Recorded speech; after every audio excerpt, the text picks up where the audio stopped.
It's time for your daily LSU baseball update with Musso at the box. Now, Matt Musso. Off and running. Welcome in. Musso at the box. LSU, Mississippi State, Thursday, Friday, Saturday at the box. We have your preview for you here over the next 30 or so minutes. Really fired up for this conversation. This should be a dandy of a series, just hoping the weather on Friday and Saturday cooperates and they can get it all in as scheduled. Smash the like button if you have not already. Get subscribed up on the YouTube channel and your favorite podcast app if you have not already. Of course, follow me on social media as well. This is Moose with the Box, presented by Got Lit Light Installers. Let's go ahead and dive right into it because there is a lot to cover. All right, so it's LSU, it's Mississippi State. It is one of the best rivalries in college baseball. It is the premier rivalry, the most historic rivalry in SEC baseball, and renewed once again. Mississippi State, of course, a year ago, took 2 out of 3 from LSU to open the SEC slate. That was in Starkville. Bulldogs won game 1. LSU took game number 2, and Mississippi State ruled the Tigers in game number 3 to win the series. We'll go through the pitching matchups. We'll go through what we want to see. Jay Johnson, his rotation, all of those things, how the pitching sets up for LSU this weekend. There are some changes that will be coming for LSU, and there are some changes that have already been made known for Mississippi State. So we'll go ahead and we'll get into all of it. We'll start with our overview. As per usual, Mississippi State, they come in 16-9, overall 1-5 in the SEC. I am going to say this right here at the beginning to get it out of the way. You can take Mississippi State's record. You can put that aside. They are better than their record indicates. That does not mean that they do not have flaws. They do. That does not mean that those flaws might not pop up this weekend and cost them games against LSU. They could. But in no way should you be surprised if Mississippi State comes into the box and steals this series just based on their record, because they are much better than their record indicates. It's a different looking team, but it is a very effective team. It's kind of been a tale of 2 seasons, and we'll get into why. But just overall on the season, if you look at Mississippi State batting average, that is top 5 in the SEC at 314. They're averaging over 7 runs per game. They have a little bit of power, a little bit of pop in the lineup, 38 home runs, kind of comparable to where LSU is there. They hit plenty of doubles. They draw a lot of walks. It's a good offense. Now, those numbers have taken a hit when you get into SEC play, as most teams do. But talented and good. You look on the mound, it's a really deep pitching staff on the mound. They've had some issues in their starting rotation. But this is a Mississippi State staff that has, here, I'll count it up right here for you. 1, now I lost it. Hold on. I'm going to count it up right here for you. I promise. Oh, that's because I was looking at the wrong column. How about that? That's embarrassing, guys. Not going to lie. Mississippi State is a staff, back to your original programming here. 1, 2, 3, 4, 5, 6 guys out of the bullpen only with 7 or more appearances. Deep staff. ERA of 3.39 overall in the season. Top 5 in the SEC.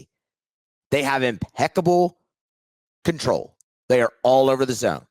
They've been hit a little bit in conference play, but they aren't walking people. Mississippi State overall in the season, just 82 walks issued as a pitching staff. They dot the strike zone. You can debate if that's a good thing or a bad thing against a team like LSU, and we can get into that.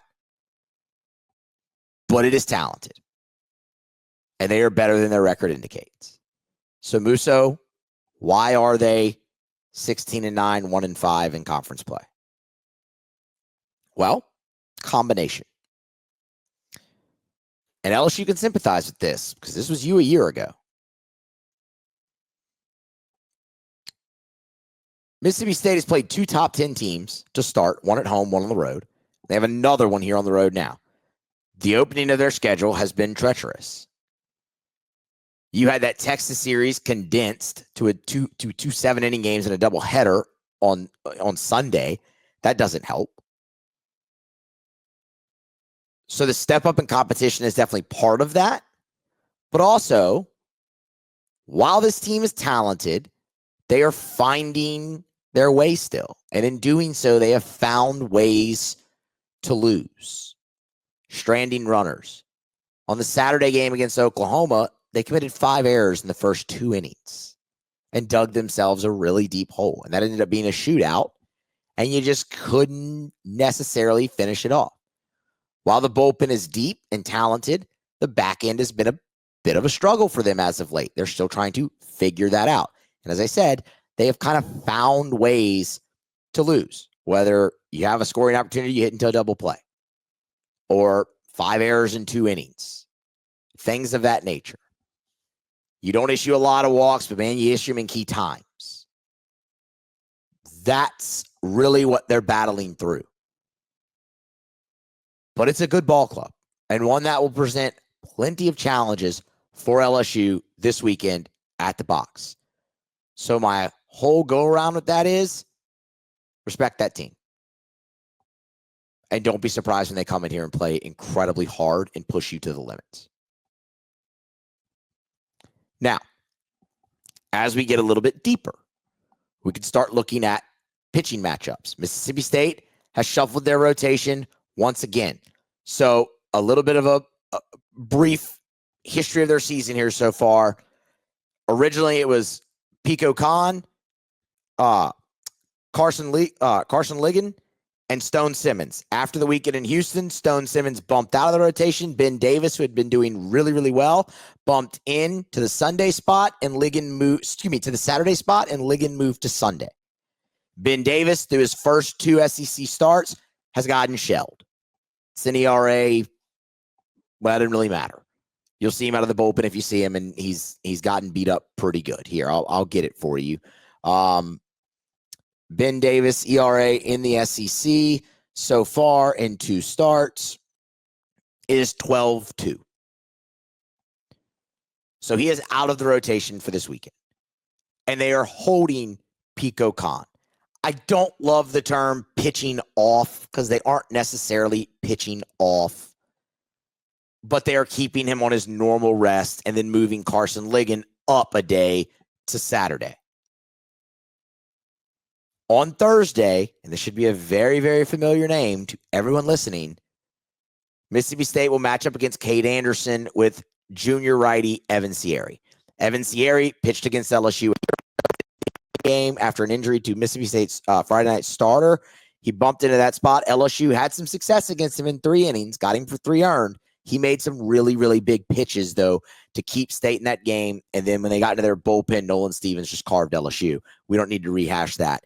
Evan Sierry, though, will get the ball in the opening game of this series. It will be his 2nd start of the season, his 7th appearance. He is 1-0 with an ERA of 2.31, 11 2/3 innings, 3 walks, 15 strikeouts. The opponent hitting just 171 off Sierry. Again, that's why I don't want to say they're pitching off. He's been very, very good. And you saw him a year ago, and he showed the ability to make some really big pitches. You'll remember, with Sierry, nothing is straight. It's not overpowering, but it's a lot of strikes, and nothing is straight. The fastball wiggles, the slider wiggles, the other breaking ball, the changeup, all of it moves. And he can throw all of it for strikes. So it will be an interesting challenge for LSU there. In game number 2 is where you will see Pico Khan. Pico Khan is the reigning SEC pitcher of the week. He was brilliant against Oklahoma in a marquee matchup against Kyson Witherspoon, who's another top arm in this league. Cone ended up striking out 10, at one point struck out 8 in a row while retiring 10 in a row. It's a mid-90s fastball from the left side, and right now the slider has been a go-to pitch for him. It has been really, really good for Pico Khan, and he has been a legit Friday night guy in the Southeastern Conference for Mississippi State. That creates some interesting dynamic in the Friday game, which is game number 2 this week. It'll be start 7, appearance 7 for Khan. He is 4-0 with an ERA of 2.5, 35 and 2/3 innings pitched, 7 walks, 53 punch-outs. The opponent is hitting just 148. He's formidable. Then when you get to Saturday, we told you that's going to be Carson Ligon, senior righty on the year for the Bulldogs. The numbers can be a bit misleading so far. They feel he has pitched better kind of than his line the last couple of weeks in conference play. But overall, I didn't mean to do that. Clicked on the wrong thing again. Apologies.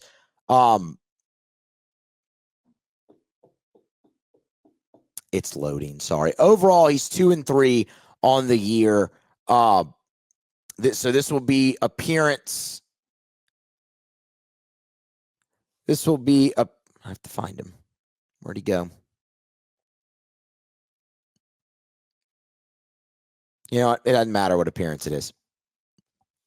Carson Ligon's 2-3 with a 4.7 ERA, 22 and 2/3 innings. He's walked 9. He struck out 32. You'll see him on Saturday in game number 3. They feel he has pitched better than his line has indicated the last couple of weeks in conference play, although it is an elevated ERA north of 7 in SEC play. So do file that away. But the one thing you could see there from all the guys, it is in the zone. And it is tough to hit when it is in the zone. And that is a theme for this entire Mississippi State staff. LSU, their rotation is going to remain the same. And y'all know how I feel. I like it. That is the move.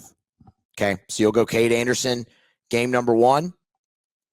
Anderson, obviously, 5-0 with a 2.65 ERA, 34 innings pitched for Cade Anderson. He has walked 8 and struck out 56. The opponent is hitting 205 off the Tiger lefty.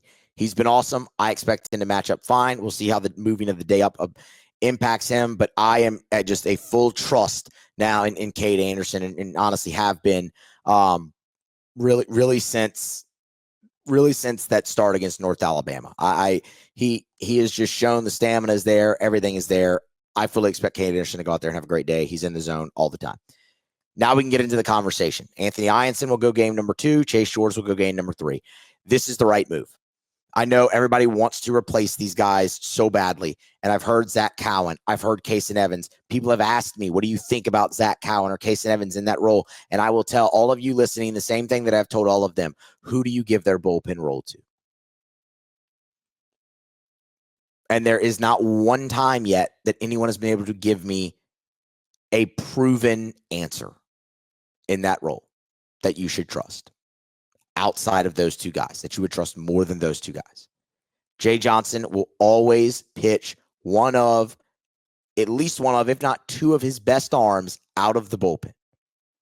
Riley Cooper, Griffin Herring. I mean, those are your examples here at LSU. Kason Evans, Zach Cowan are those guys. They aren't just your best arms out of your bullpen right now. They're kind of your only arms out of the bullpen right now. They're the only ones that you really, really trust, and you're not moving them. Until, and I'm not closing the door on rotation changes as a whole. I'm just saying until others in that pen step up and prove they can be trusted, there are no changes coming to the LSU rotation. And it's the right move. Because, you move Cowan into the rotation. He's been awesome. And I would think he'd be great in a starting role too. He's proven it in Division I baseball, not in the SEC, but in Division I baseball, I think he'd be great. What happens when he gets hit? Because there will be a day that happens. And you have to go to the bullpen early. And you don't have somebody who can give you the length like Cowan can out of that. Then you're in trouble. You have to function with it the best way it functions now, and that is currently how it's going. What you need to do is manage things maybe a little bit better. And they're going to change the way they manage things this weekend. And I don't just mean, don't burn Zach Cowan. I told you I was fine with what they did there. I mean other areas in the pen. And we will see. Anthony Ianson, there's one thing I want to see from him. And again, it's not really from him. It's more from their plan and the staff. I want to see them let him go. Anthony Ianson has proven throughout this season to get stronger as the game goes on. I thought they pulled him too early Saturday against Texas. He was into the 5th inning. He had a 3-run lead. He needed a ground ball to get out of that inning with a double play, and he was at 78 pitches. He had plenty left in the tank for a guy who gets stronger as the game goes on. We've already talked about how they kind of yanked him early in Mizzou, and Jake even kind of admitted that, so they really wanted him to get one more hitter, and that was it. He would have done exactly what we needed him to do. I want to see that guy be turned loose because, and I've likened him to this since Saturday night. He reminds me so much of Ty Floyd in this rotation in 2023. Not because of stuff. Let me be clear. Not because of stuff, although Anthony Ianson's stuff, pretty damn good. But because of the optics. That's why. Everyone spent the entirety of 2023 trying to replace Ty Floyd in that rotation. And Jay Johnson would get asked about it over and over again. And you know what he'd say every time? He'd go, oh, he's 4-0. He's 4-0. He's 5-0. He's 6-0. And he just keeps winning. He's undefeated. I think it's a pretty good thing to have in your rotation. And no matter how many times people tried to replace Ty Floyd in that rotation, and you can disagree with me and say that didn't happen, you're wrong. It did. I know that because I fielded questions about it constantly throughout that season. All Ty Floyd did was go out there, pitch well, keep LSU in the ballgame, and gave them a chance to win. That's all I did. LSU won 12 of his 17 starts that year. And in the end, it worked out pretty damn well with his outing against Wake Forest and his outing against Florida in the championship series. Anthony Ianson has done the same thing. He goes out there, he throws strikes, he battles, he keeps LSU in the game, and gives them a chance to win every time. And that's really all you can ask for from a number 2. Do I want to see him get deeper in the game? Yeah, I do. And I think he can if they allow him to. And that's what I want to see this weekend. Turn him loose. Let him go out there and be Anthony Ianson. He gets into a little trouble, let's let him work his way through it. He gets into trouble in back-to-back innings, let's let him work his way through it. See if he can't get stronger as the game goes on, as he's proven to do. LSU has lost one start of his this year. It was a week ago. That was it. They've won all the others. Said it in the recap. If there was ever a game to pull Anthony Ianson on a quick hook, it was against Nebraska when there's 11,000 people in the stands and he gave up 5 runs through 3 innings. That was a tournament team a year ago, Nebraska. You left him out there, he got you 6. He came back and won the game. Let's turn him loose. That's what I want to see. Chase Shores. Shores will go Saturday for LSU in game number 3. Look, any of y'all who have listened, y'all know I have preached patience for Chase Shores since summer because he came in with 18 1/3 innings pitched. We've likened it to Gage Jump. And you remember at the end of that season last year, Gage Jump from that second half SC play, Missouri on, was awesome. Became your Friday night guy. He was electric. He was incredible. In that stretch, the only game he did not pitch into the 7th inning was when he came in relief out of the bullpen in the regional. That is it. Every other time he was getting you into the 7th inning and through the 7th inning. I think that can happen with Chase Shores. The problem is, and I don't want to call it a problem, but the but is you need to start seeing signs of it. You need to start seeing signs of it. Because right now it's just been a whole lot of inconsistency, and I don't really think you know what you're going to get from Chase Shores. And that's concerning. Like at this time a season ago, Gage Jump was going 5+ innings against Florida. And you were like, oh, wait, there it is. Now can he just figure it out the consistency with the performance? You need to see signs from Chase Shores, and that's what I want to see this weekend. I thought the slider was more crisp a week ago, but the sinker was flat and it got hit. You need more efficiency from him. Like even that could be a sign. If he's just getting through the innings on a lower pitch count, that can be a sign. It's like, okay, you're okay. I like that. You're seeing it. That's what it can look like. Can you build on it? I don't really think we've seen any of that from Shores. His longest out on the year is 5 innings, and all that was due to pitch count. You know he's going to give up some contact. That's fine.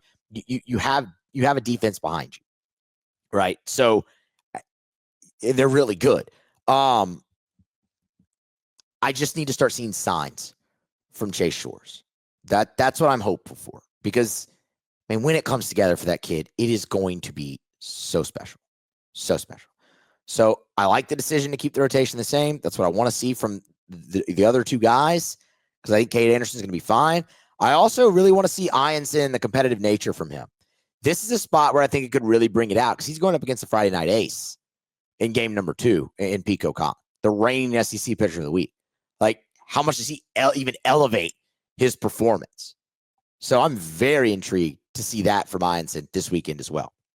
All right, we'll get into a little bit more here. Gotlit Light Installers, gotlitlights.com. Go there for your quote. Premium, permanent outdoor lighting available, front yard, backyard, pool area, flower beds, whatever you need to illuminate your landscape. Take the curb appeal of your home to the next level. Gotlit Light Installers have you covered. You're hosting a party at your office or at your home, commercial, residential, doesn't matter. Your private event, they can give you temporary outdoor lighting, cut to fit, custom design, any of your imagination. Gotlit Light Installers, wedding receptions, anniversary parties, graduation parties are coming up. You got a graduate in your family, throwing them a party, need lighting, gotlitlights.com. Gotlit Light Installers. Go there, get your quote. Tell them you heard it right here on Musso at the Box. Then again, Christmas rolls around. Don't forget about the Christmas lights, man. That's what they're known for. All right. So that's your overview of state. That's your starting pitching matchups, everything that you kind of should expect there. Let's get into the nuts and bolts of the series here a little bit as well.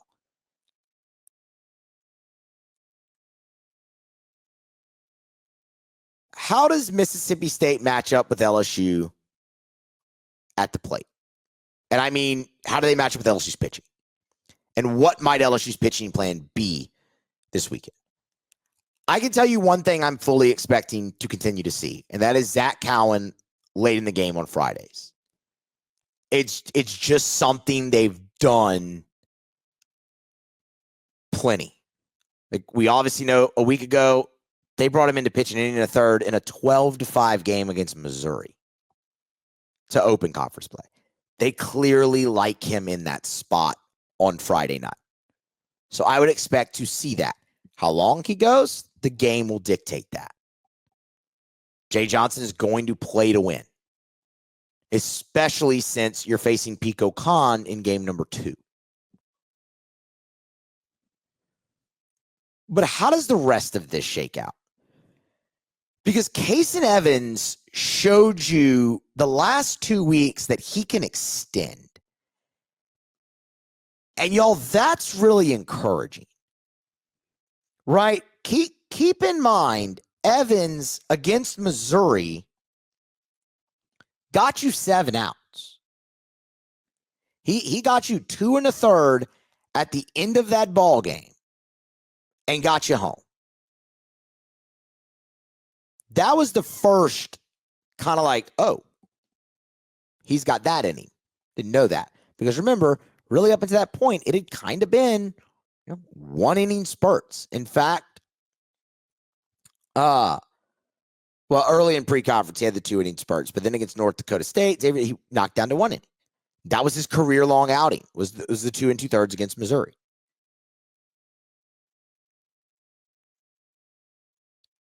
I was looking for his pitch count, and my laptop's just not.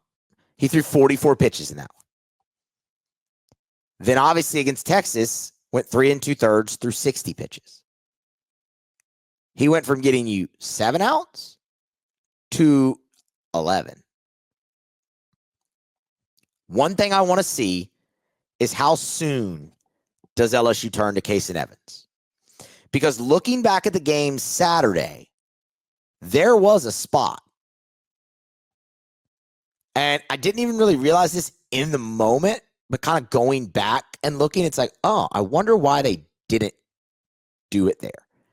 Heading to the bottom of the 7th, LSU had a 1-run lead, needing 9 outs. Given the last 2 outings you've seen from Kason Evans now, you could have gone to him there and say, hey, champ, go get us 9 outs, get us home, steal this series. I'm curious if LSU tries to shorten the game because of the issues you've had in your bullpen. And what I mean by that is, all right, Anthony Ianson goes out there, he gets you 5. You need 12 outs. And you have a 2-run lead. Do you steal the 6th with Connor Benj or DJ Primo? and then immediately go to Case and Evans. I'd say, all right, just shorten the bridge to him. That's something I think you could absolutely see this weekend from LSU's bullpen. Because he and Cowan have shown the ability to extend. That provides you a shortening of the game, potentially. So when and where in the game they go to Case and Evans is something I'm extremely interested in. And then how they pair the rest of them.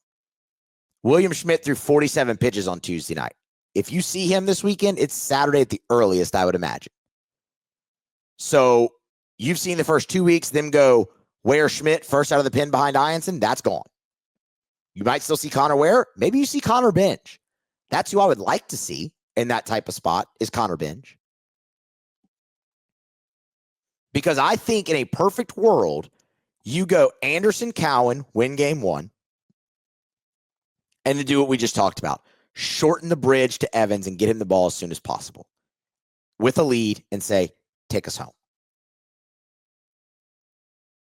And then you can continue to work other guys, game three, things of that nature, get them to work so you can throw strikes and all of that. But right now, Connor Benj, I trust pretty strongly. I think DJ Primo's done some nice things as well. Those are the two that threw strikes for you out of the pen a week ago, not named Cowan and Evans. So I'd expect an increased role for them this weekend as well. Shortening the game, though, is going to be key, whether it's from your starters or just a quick bridge in your bullpen to get to Evans, to get to Cowan. Mississippi State's lineup. A little bit of a different lineup. Pretty good, though. There is no Dakota Jordan. There is no David Mershon. There is no Connor Hyzak. Like all those guys from a year ago, they're gone. But it's still potent, and it's deep. Mississippi State's lineup is deeper this season than it was in 2024. 1 through 9. There really aren't many breaks. To show you the difference and to show you the depth, I'll illustrate with two guys. Noah Sullivan. Noah Sullivan is a transfer, and he is Mississippi State's leading hitter. He's hitting .395 overall. In SEC play, he is hitting .455. It is a complete approach, complete hitter at the plate. He's got a little bit of pop. He's also going to fight you tooth and nail, put the ball in play. He can use all fields. He's awesome. Then there's the depth piece of the lineup. Dylan Cupp normally hits 9-hole for Mississippi State. 9-hole. He leads the team in on-base percentage. He leads the team in walks. And he's hitting .280. All of that out of the 9-hole. Talk about flip a lineup. Yo. Very similar to what LSU's getting out of Chris Stanfield. This is a deep 1 through 9 lineup. And then you have another transfer from Houston and Ace Reiths, who is the guy who could just change the scoreboard with one swing any day of the week. But he's not as polished as a guy like Sullivan. Hunter Hines is back. Obviously, you know the what he brings, right? You know the talent, the power, the pedigree that Hunter Hines brings. This is his 4th year at State. We've been well acquainted with him. So you've got the two guys there that can really change the scoreboard in Reese and Hines. And then Bryce Chance, who was in the lineup a year ago, and I think only struck out, was it 18 times? I'm gonna get the number for you.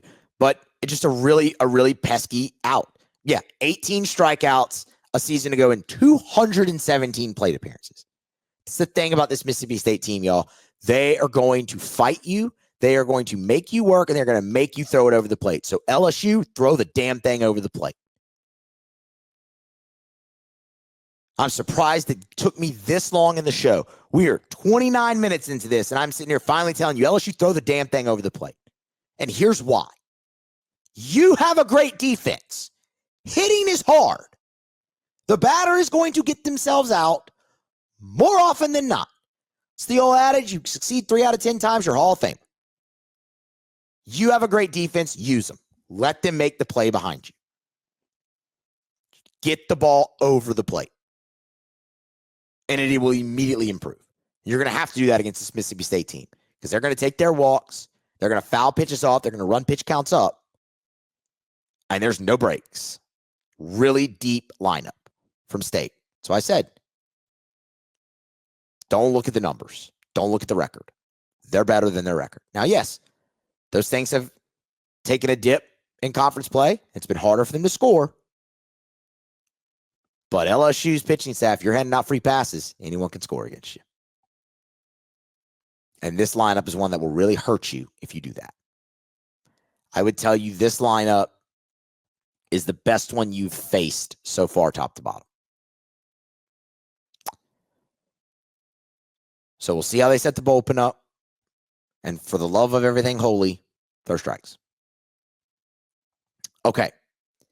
LSU offensively matching up with State. I like this matchup a lot. I think LSU's hit frontline pitching A-okay.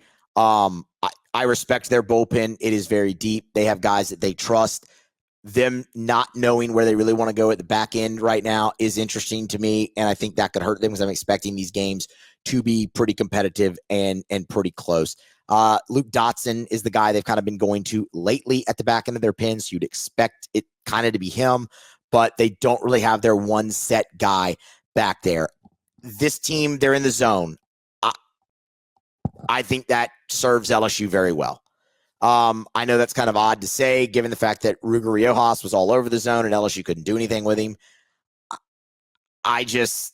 That feels more like the exception, not the rule. You have to come into the zone against LSU. They're going to work counts. And the thing about State's pitchers, we mentioned their low walk total. They get in deep counts, but when they do, they just fight and they battle, and they ultimately end up winning out. You get behind in the counts, LSU, they're going to force you into the zone, and LSU hasn't been missing those mistakes. So, I like that. LSU doesn't strike out a ton. It's a very balanced lineup. You have a great leadoff hitter in Derek Curiel. I like LSU's lineup against just about anybody, especially a team that is going to throw a ton of strikes like Mississippi State will. So, man, I don't want to seem dismissive because I'm not. I really do respect their pitching staff. I'm just that high on LSU's offense. They're still at the top of the SEC in damn near every category, and you haven't seen LSU's offensive numbers really take a hit in SEC play. They just kind of keep rolling along. So I'm in that mode where I'm like, okay, LSU's going to go out there and they're going to hit. They're going to put you in a position to win the game. And all but twice this year, they haven't done that offensively. And even in those games, they still had their moments, and you couldn't hold them down for the entirety of the matchup. And that's just who this offense is. And that's another thing.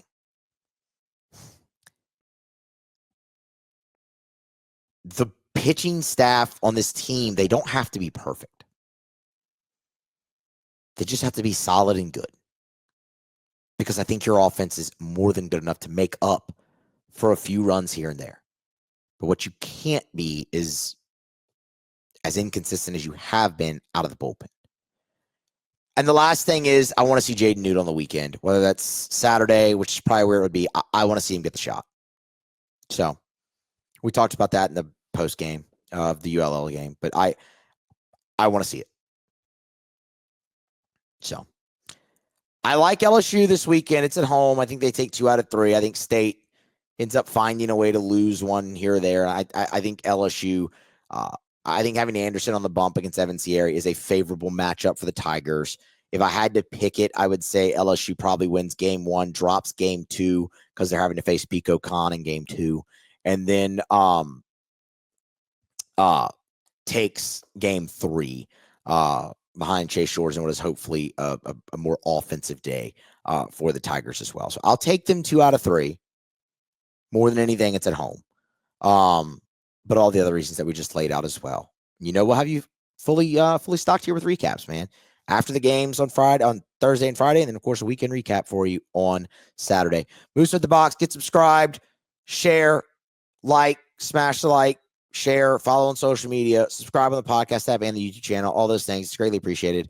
Gauntlet Light Installers, gauntletlights.com. Be here next time for more on Musso at the Box.